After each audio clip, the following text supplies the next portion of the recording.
हम और आप दिगंबर जैनाचार्य विरचित जैन व्याकरण का तंत्र रूपमाला का अध्ययन कर रहे हैं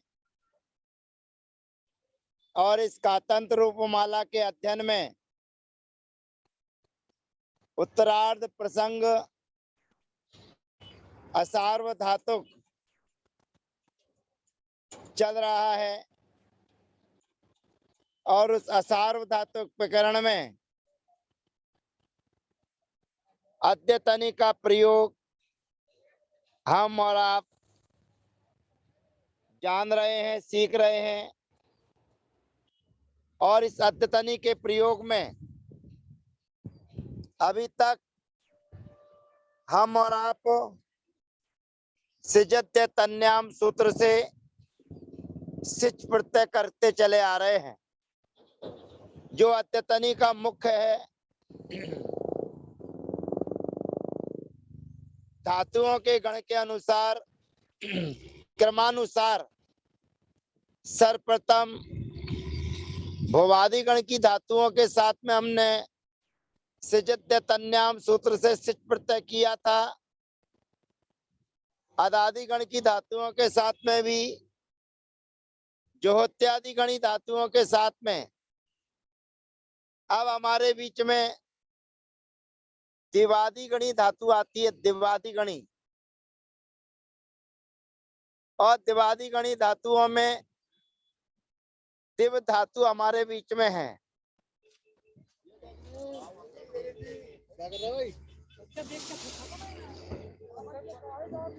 दिव धातु हमारे बीच में है। दिवु कीड़ा विजिगिसा। इस धातु के माध्यम से दिवु में से दिव बचेगा और दिवु में दिव बचने पर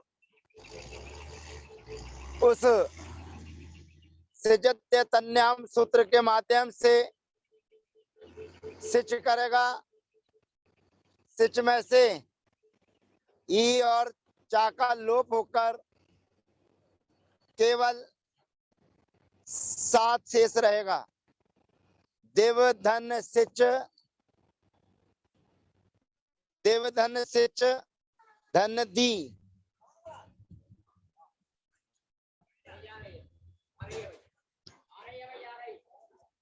तो यहाँ पर देव धन सिच धन दी माने देव धातु से दी प्रत्यय लेकर आए हैं और दी में से ई का अनुबंध हो गया है, दा मात्र शेष रहा है। और दा मात्र शेष रहने पर सूत्र हमारे बीच में आता है। उपदा में लघु नामी है और उपदा में लघु नामी होने से नामीनस चोपधाया लघु सूत्र के माध्यम से जो दिव में रहने वाली ई थी उस ई को ए आदेश हो जाएगा और ए आदेश होने के बाद में इडागमो सार धातु कस्यादि व्यंजनादि रकारादि सूत्र के माध्यम से इट का आगम और इट के आगम के बाद में सिचा सूत्र से दी और सी के आदि में ईट का आगम होता है और ईट के आगम होने के बाद में इटस चेटी सूत्र से उस सी का जो सिच प्रत्यय किया है उस सिच प्रत्यय का लोप हो जाता है और सिच प्रत्यय के लोप होने के बाद पहला प्रयोग सिद्ध होता है। अड धात्वादिर ह्यस्तन्य दत्तन क्रियाति पत्तिसु से अट का आगम और पदांते दुटाम प्रथमा सूत्र के माध्यम से तकार के स्थान पर तकार आदेश होकर अदेवीत प्रयोग सिद्ध होता है। पुनः एक बार हम स्मरण कर लें। दिवु क्रीड़ा विजिगिसा देवादिगण की धातु दिव धातु हमारे बीच में है और दिव धातु के में उकार का अनुबंध है और उकार के अनुबंध होने के बाद में धातु से सिजत तन्याम सूत्र से सिच प्रत्यय करेंगे। धातु परस्मै पदी है, सिच प्रत्यय किया है, देव धन सिच। अब यहाँ पर इडागमो सार धातु कस्यादि व्यंजनादे रकारादे व्यंजनादे रकारादे सूत्र के माध्यम से इट का आगम होगा। धातु के आदि में अड धात्वादर हस्तन्य दत्तन्य क्रियातिपत्तिसु सूत्र के माध्यम से अट का आगम और नामिनस चोपदाया लघु सूत्र के माध्यम से जो दिव धातु में इकार है उसको एक गुण हो जाएगा और उसके बाद में सिचा सूत्र के माध्यम से दी और सी के आदि में ईट का आगम और उसके बाद में इटस चेटी सूत्र से सिच का लोप और समाना सवर्णे दीर्घी भवती परस्य लोपम सूत्र के माध्यम से सिच का लोप होकर परस्पर में दीर्घ होने पर पदांते दुटाम प्रथमा सूत्र से पदांते दुटाम प्रथमा से तकार के स्थान पर दकार आदेश होकर धातु के आदि में अट धात्वादि हस्तन्य दत्तन्य क्रियातिपत्तिसु सूत्र से आकार का आगम होकर अट का आगम होकर अदेवीत पहला प्रयोग सिद्ध हो जाता है। द्विवचन में ताम प्रत्यय के आने पर सिचा सूत्र नहीं लगेगा, ईट का आगम नहीं होगा, बाकी सभी काम होंगे। सिच प्रत्यय होगा, इट का आगम होगा, अट का आगम होगा, धातु के लिए गुण होगा और उसके बाद में नामी कर परा प्रत्यय विकारा गमस्ता सी सम नु विसर्जनीय शांतरूपी सूत्र के माध्यम से सिच को मूर्धन्य सकार आदेश और तवर्ग से सटवर्गा टवर्गा सूत्र से जो ताम का ता है उसको टा आदेश होकर और धातु के आदि में अट धात्वादि हस्तन्य क्रियातिपत्ति सूत्र से अटके आगम करके आदेविष्टाम दूसरा प्रयोग सिद्ध होता है, आदेविष्टाम।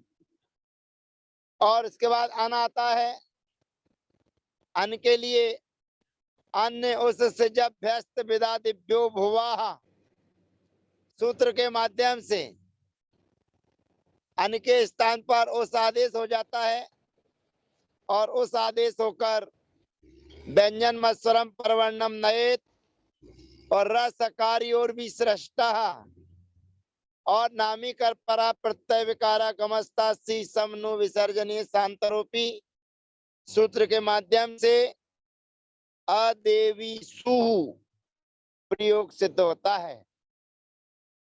मध्यम पुरुष के एक वचन में सिच प्रत्यय के आने पर सी प्रत्यय के आने पर सीक्वा से ई का अनुबंध लोप और अदेवीत की तरह अटकागम सिच इटकागम ईट सिच का लोप और ये सब काम करने पर समाना सवर्णे दीर्घी से दीर्घ करने के बाद रसकारी और भी सृष्टा से विसर्ग आदेश होकर अदेवी ही प्रयोग सिद्ध होता है।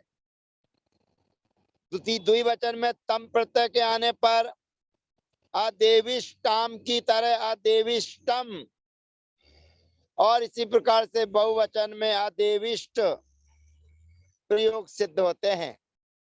उत्तम पुरुष में अम विभक्ति के आने पर सिजद्य तन्याम सूत्र से सिच इडागमो सार धातु कस्यादि व्यंजनादि रेकारादि सूत्र से इट का आगम, और उसके बाद में नामी कर परा प्रत्यय विकारा गमस्ता सी सम नु विसर्जनीय सांतरोपी सूत्र से शकार आदेश, तो बनेगा धातु के आदि में अटका आगम, और नामिनस चोपदाया लघु से गुण करने पर अदेवी सम, द्विवचन और बहुवचन में अदेविस्व और अदेविस्म प्रयोग सिद्ध होते हैं।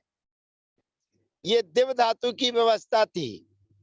दिव धातु में नया सूत्र कोई भी नहीं लगा है, पुराने सूत्र लगे हैं। और पुराने सूत्र कौन कौन से लगे हैं? तो सबसे पहले सिच होता है, सिजत्य तन्याम, धातु के आदि में अट का आगम होता है, अट धात्पाद क्रियाति पत्तीसु, धातु के लिए इट का आगम होता है, इडागमो सार धातु कस्यादि रेकारादि व्यंजनादि, और उसके बाद में सिचा सूत्र से ईट, इटस चेटी से सिच का लोप, समाना सवर्णे दीर्घी भवती से दीर्घ, और पदांते दुटाम प्रथमा से दा को ता करने पर पहला प्रयोग बनता था आदेवीत। उसके बाद में नामी कर परा प्रत्यय विकारा गमस्ता सी सम नु विसर्जनीय सांतरोपी सूत्र से जहां पर ईट नहीं है वहां पर दंत सकार को मूर्धन्य सकार आदेश हो जाएगा, और जहां मूर्धन्य सकार के सामने तकार है तो तवर्ग से सटवर्गा टवर्गा सूत्र से उसको टा आदेश होकर प्रयोग सिद्ध हुए हैं। और सी विभक्ति में रसकारी और विसृष्टा, ये सूत्र और लगते हैं। इस प्रकार से दिवु धातु की प्रक्रिया पूर्ण होती है। आगे आने वाली जो धातु हमारे बीच में है वह है सूंग प्राणी प्रसवे। सूंग प्राणी प्रसवे आत्मनेपदी धातु है और उसके अंत में दीर्घ ऊ है। तो दीर्घ ऊ वाली धातुओं के लिए या कुछ विशेष धातुओं के लिए जो अगला सूत्र आ रहा है, जो धातुओं को विकल्प से इट का आगम करता है, अर्थात धातुओं की प्रक्रिया तीन प्रकार की हमने बताई थी, जिनमें इट का आगम होता है वे सेठ कहलाती हैं, जिनमें इट का आगम नहीं होता है वे अनिट कहलाती हैं, और जिनमें इट का आगम होता भी और नहीं भी होता यानी विकल्प से होता है वे बेट कहलाती हैं। अब हमारे बीच में जो सूत्र आ रहा है वो बेट धातु के लिए आ रहा है, यानी कि इट का आगम विकल्प से अनिट होता है। माने ये धातुएं जो बताई जानी है वे विकल्प से अनिट होती हैं, ऐसा बताने के लिए अगला सूत्र हमारे बीच में आएगा, जिसकी चर्चा हम अगले सत्र में आपके बीच में करेंगे। तब तक के लिए जय जिनेन्द्र, वंदना, सबका यथायोग अभिवादन।